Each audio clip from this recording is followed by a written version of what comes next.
Alright, so imagine if moderator was actually nil or nothing was found, then we have a problem.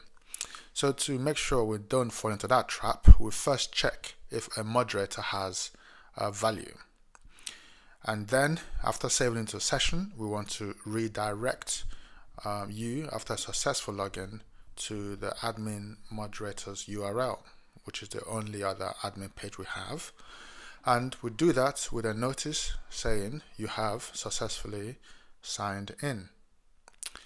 Okay, and in a case where we don't have a valid moderator or you wasn't successfully logged in, we don't want to set a flash that says something useful.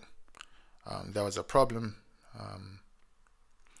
with your username or password, something like this, and we re-render the new method like that. Alright, so this is our create method more complete. So if I try to sign in, it says please log in to view admin pages. Now the reason it's doing that is we're saving a session on our local machine, but we're not really doing anything with it. So to make sure that we are using it, we'll go into our current moderator, which is always returning false. We want to make sure that it doesn't always do that. So the current moderator will check your machine to see the session there, if you have a session. So I'll say moderator find, we pass in an ID to it. So this would be the ID from your machine, the session that we've saved. And only do this if the session actually exists. So that's what this here is doing. Alright, so first we have a moderator value, but we can have this here. This basically says only do check if moderator is empty, and only do this if the moderator is empty. That's what that or equals is, double pipe equals does. So now our current moderator will always return a value or nothing. So now when there's a value, the redirect will not work. Now let's see if that solves the problem. We'll come here and we log in. And there we go. We've successfully logged in. Okay, signed in. So that's what we want. Something else we want to check, if we come over here and we go into the login page and we try to log in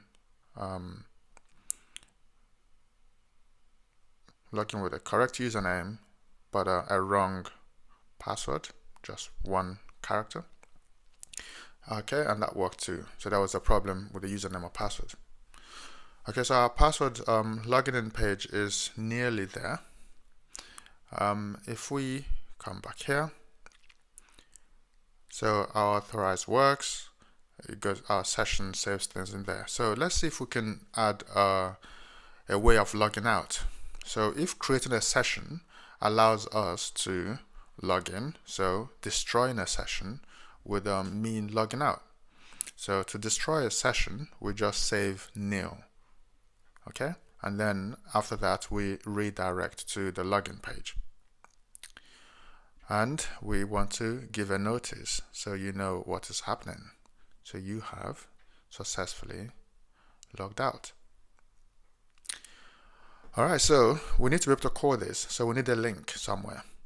So if we go into our logout, our layout page, so anything we put here will show on every single page that uses this layout. So we're going to have a link to. So we say logout, and here we say logout path. Now this doesn't exist yet, but we know what it's going to be called, just like login path. So here, so we'll go to login, and it says there is no such path. And we go to our root file, and we say whenever we have a GET request to log out, redirect to sessions destroy. And that's all we have to do. So we reset the page and we have a logout up here, so it worked. So let's try logging in, even though we are already logged in. Just log in here, it redirects us here, and we click on logout. It sends us back to login page, and if we try to bypass and go directly to admin moderators, and it redirects us back, so we are still logged out. So it works. Alright, so let's go ahead and log in properly. Okay, so whilst we're here, and everything is working fine, and we go back to logout and see what happens when I type some gibberish in here. So a non-valid username and a non-valid password. See, everything explodes, so there's a problem. It says undefined authenticate for new class. Now the problem here is we've given it an invalid username, so it doesn't actually find any moderator, right? And then we'll call authenticate, and remember authenticate belongs to moderator, it's in the moderator model. So that's a problem. There is a way of taking care of stuff like this on Rails. So there's a try method. So a try method, we can say try calling authenticate, okay, on whatever is returned from the find, and pass in this as the argument.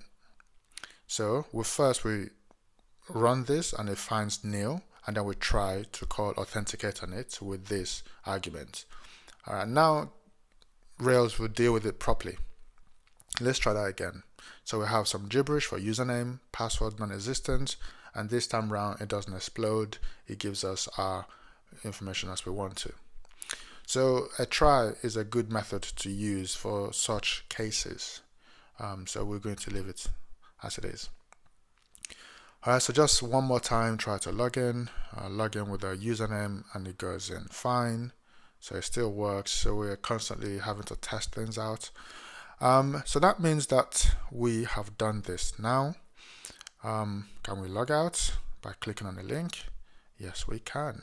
So this is also done. The create method, so this is finished. And create method is we can make a session, a username and password. Yep. Session is remembered, that's correct. So we've done all this as well. And the read, we need a logout link to all pages that cause session destroy. That's fine. Destroy sessions, that's fine. We do show flash messages. That's fine, and that is done. Alright, so we've done all that. So in the next lesson, we are going to look into starting the posts controllers and creating new posts and things like that. And that's it for this lesson. And revise if you need to, and I'll see you in the next lesson.